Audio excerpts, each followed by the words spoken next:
Hello everyone, আশা করি তোমরা সকলে ভালো আছো। তোমাদের সকলকে স্বাগত জানাই ম্যাথ ডায়েরিতে। অঙ্ক দেখো, এখানে বলেছে দুইজন পূর্ণবয়স্ক ব্যক্তি ও তিনজন বালক কোনো একটি কাজের 3/4 অংশ 6 দিনে সম্পন্ন করে। তিনজন পূর্ণবয়স্ক ব্যক্তি ও 5জন বালক ওই কাজের 19/24 অংশ 4 দিনে সম্পন্ন করে। একজন বালক কত সময়ে ওই কাজ সম্পন্ন করবে? তাহলে এক্ষেত্রে আমরা ধরি যে একজন ব্যক্তি একদিনে কাজ এম অংশ করে এবং একজন বালক একদিনের কাজ বি অংশ করে। তাহলে প্রথম যে শর্ত হবে তা হচ্ছে দুইজন ব্যক্তি বলেছে, তাহলে 2m প্লাস তিনজন বালক, তাহলে হচ্ছে 3b। এটি 6 দিন এরা কাজ করে। কত অংশ কাজ করে? 3/4 অংশ। এটি 1 নম্বর শর্ত। 2 নম্বর শর্ত হচ্ছে তিনজন পূর্ণবয়স্ক ব্যক্তি 3m প্লাস 5জন বালক 5b, এরা কাজ করে 4 দিন। কত অংশ কাজ করে? 19/24 অংশ। এটা হচ্ছে 2 নম্বর শর্ত। তাহলে এখান থেকে 1 নম্বর সমীকরণ থেকে আমরা যদি এম এর মান বার করি তাহলে কত হবে? 16m equal to 1 minus 24b। তাহলে m ইকুয়াল টু হয়ে যাবে 1 মাইনাস 24b বাই 16। তাহলে এটি আমরা 2 নম্বর সমীকরণে বসিয়ে দেব এর মানটি। তাহলে হয়ে যাবে 288 গুণ করে আমরা পাবো এটি 1 মাইনাস 24b বাই 16 প্লাস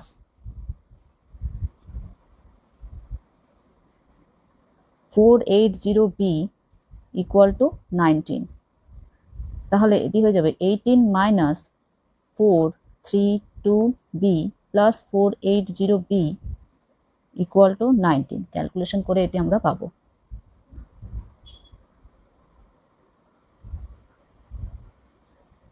এরপর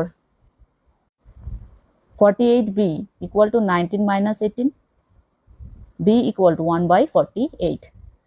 তাহলে একজন বালকের একদিনের কাজ হচ্ছে 1/48 অংশ। তাহলে একজন বালক সম্পূর্ণ কাজ সম্পন্ন করতে সময় নেবে কত? 1/b সমানই হচ্ছে 1/1/48 সমানই হচ্ছে 48 দিন। তাহলে আমাদের অপশন হচ্ছে ডি অ্যান্সার। পরের অঙ্কটি দেখো, এখানে বলেছে সরল করো। এক্ষেত্রে 1/9 ইকুয়াল টু a এবং 1/11 ইকুয়াল টু b আমরা ধরে নেব। এরপর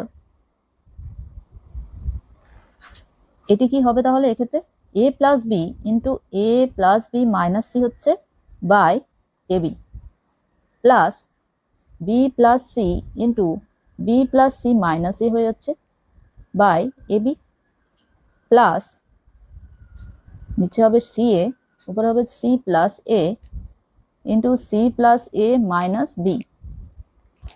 আচ্ছা, এরপর এখানে দেখো এ plus B into A plus B minus C রয়েছে। তাহলে একে আমরা এ প্লাস বি মাইনাস সি এই আকারে লিখে নিতে পারি বাই এ বি, তাই তো? ইকুয়াল টু এখানে এ বি, এবার যদি এ প্লাস বি আমরা গুণ করে দিই তাহলে এ প্লাস বি এর স্কোয়ার হয়ে যাচ্ছে minus C into A plus B হচ্ছে। তাহলে এখানে হবে A square plus 2ab plus B square minus C A minus B C. এরপর তাহলে এখানে হয়ে যাবে A square plus B square plus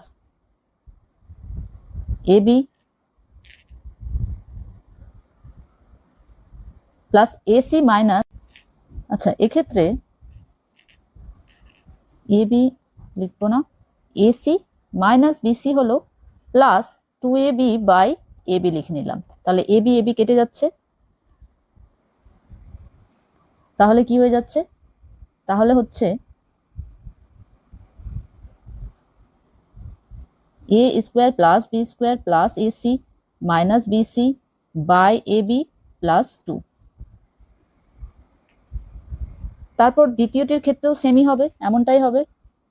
তাহলে দ্বিতীয়টির ক্ষেত্রে হবে B plus C into B plus C minus A by A B সমানই হয়ে যাবে এখানে B square plus C square minus B C minus A B minus AC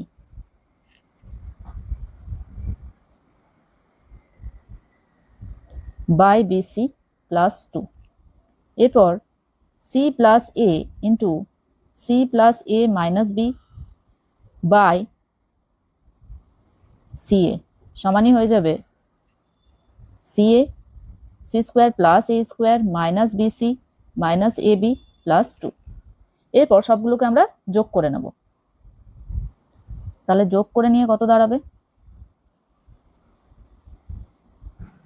তাহলে হয়ে যাচ্ছে এখানে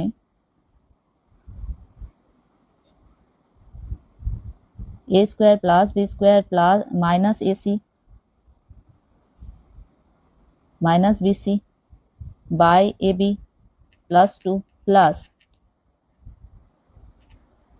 বিসি এখানে B square plus C square minus A B minus AC plus 2 plus এখানে হলো C A C square plus A square minus BC minus A B plus 2 equal to 6 plus পুরোটা যদি আমরা লসাগু করি তাহলে কত হবে?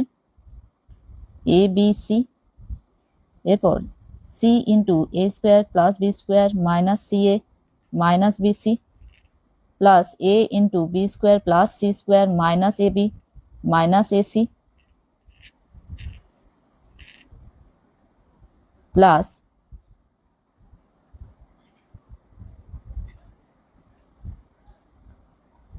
B into C square plus A square minus BC minus A B.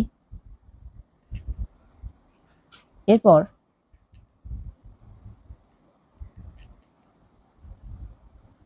Equal to দাঁড়াবে 6 plus A B C A square C plus B square C minus C square A minus B C square plus A B square plus A C square minus A B A square B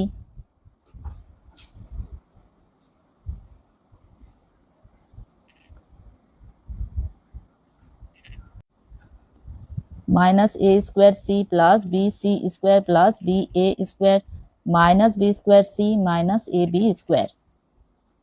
তাহলে 6 plus এরপর হচ্ছে এখানে পুরোটা কাটাকাটি হয়ে যাবে, কাটাকাটি হয়ে হচ্ছে 0 by A B C equal to 6 plus 0 equal to হচ্ছে 6। অপশন বি হচ্ছে অ্যান্সার। পরের অঙ্কটি দেখো, এখানে বলেছে একটি সহশিক্ষামূলক বিদ্যালয়ের একটি শ্রেণীতে দুটি বিভাগ এ ও বি, প্রতিটিতে ছাত্রছাত্রীর সংখ্যা 35। যদি এ বিভাগের 7 জন ছাত্রী বি বিভাগে যায় তবে এ ও বি বিভাগের ছাত্রীর সংখ্যা অদল বদল হয়। এক্ষেত্রে বিভাগ এ ছাত্রীর সংখ্যা এবং বিভাগ বি ছাত্রীর সংখ্যা আমরা বার করবো, তাই তো? বিভাগ এ ছাত্রীর সংখ্যা গার্লস জি এ বিভাগ এ তে রয়েছে এবং জি বি হচ্ছে ছাত্রীর সংখ্যা বিভাগ বি তে রয়েছে। তাহলে এখানে জি এ এবং জি বি, তাহলে যদি এখানে বলেছে যে যদি এ বিভাগে 7 জন ছাত্রী বি বিভাগে যায় তাহলে জি বি প্লাস 7 হচ্ছে, তাহলে G A minus G B equal to 7। এটি হচ্ছে 1 নম্বর সমীকরণ। এরপর পরে বলেছে এ ও বি, তবে এ ও বি বিভাগের ছাত্রী সংখ্যা অদল বদল হয়। তবে তারপর বলেছে আবার যদি বি বিভাগের 4 জন ছাত্রী এ বিভাগে যায় তাহলে এ বিভাগে 4 জন চলে যাচ্ছে, তাহলে কি বলেছে এ বিভাগের ছাত্রী সংখ্যা বি বিভাগের মূল ছাত্রী সংখ্যার দ্বিগুণ হয়, তাহলে 2 জিবি হয়ে যাচ্ছে। তাহলে এখানে G A minus 2 GB equal to হচ্ছে -4। এটা হচ্ছে দ্বিতীয় নম্বর সমীকরণ। এবার বলেছে যে যথাক্রমে এ ও বি বিভাগের ছাত্র সংখ্যা কত, তাহলে ছাত্র সংখ্যা দুই বিভাগের বার করতে বলেছে। তাহলে এক্ষেত্রে আমরা 1 নম্বর সমীকরণ থেকে 2 নম্বর সমীকরণ আমরা বিয়োগ করব। তাহলে এখানে G A minus GB minus G A minus 2 GB equal to 7 minus -4 হবে, বা তাহলে এখানে হয়ে যাবে G A minus GB minus G A plus 2 GB equal to হয়ে যাচ্ছে 11। তাহলে জি এ কেটে যাচ্ছে, তাহলে এখানে হয়ে যাবে জি বি সমানই হচ্ছে 11। এবার জি বি এর মান 1 নম্বর সমীকরণে বসিয়ে পাই। তাহলে 1 নম্বর সমীকরণে যদি জি বি এর মান বসাই, তাহলে G A minus 11 equal to 7। তাহলে জি এ সমানই হয়ে যাচ্ছে 18। এরপর জি এ এবং জি বি এর মান আমরা পেয়ে নিয়েছি। এবার হচ্ছে আমাদের ছাত্র সংখ্যা বার করতে বলেছে। তাহলে আমরা টোটাল ছাত্র সংখ্যা আমরা জানি 35, তাই তো? ছাত্রছাত্রীর সংখ্যা মোট এ এবং বি বিভাগে মোট ছাত্রছাত্রীর সংখ্যা হচ্ছে 35 জন। তাহলে বি এ বয়েজ বিভাগ এতে রয়েছে বি এ, তাহলে 35 মোট ছাত্রছাত্রীর সংখ্যা থেকে জি এ গার্লস বিভাগ এতে রয়েছে 18 জন, বাদ দিয়ে দিলাম। তাহলে কত হয়ে যাবে? 17 জন বয়েজ রয়েছে, বালক রয়েছে। এবং বি বিভাগ বিতে বালকের সংখ্যা হচ্ছে 35 মাইনাস 11 ইকুয়াল টু হচ্ছে 24, এত জন। বিভাগ বিতে রয়েছে 24 জন, তাহলে অপশন সি হচ্ছে অ্যান্সার, 17 24। পরের অঙ্কটি দেখো, এখানে বলেছে ভূকেন্দ্রীয় বৃত্তে এবি ও সিডি জ্যা দুটি এক্স বিন্দুতে ছেদ করেছে, তাহলে আমরা কোনটি পাবো? তাহলে এক্ষেত্রে আমরা একটি উপপাদ্য জানি যে বৃত্তের ছেদকারী জ্যা উপপাদ্য অনুযায়ী যখন একটি বৃত্তের দুটি জ্যা এবি এবং সিডি বৃত্তের অভ্যন্তরে একটি বিন্দুতে ছেদ করে, তখন জ্যা দুটির খণ্ডাংশগুলি গুণফল পরস্পর সমান হয়, এবং চিত্রটি হচ্ছে এটি। ঠিক আছে, তাহলে এক্ষেত্রে যে এ বি এর খণ্ডাংশগুলি হলো এ এক্স এবং এক্স বি, এবং যে সিডি এর খণ্ডাংশগুলি হলো সি এক্স এবং এক্স ডি। তাহলে সম্পর্কটি কি হবে? A X into X B equal to C X into X D. তাহলে অপশন এ হচ্ছে অ্যান্সার।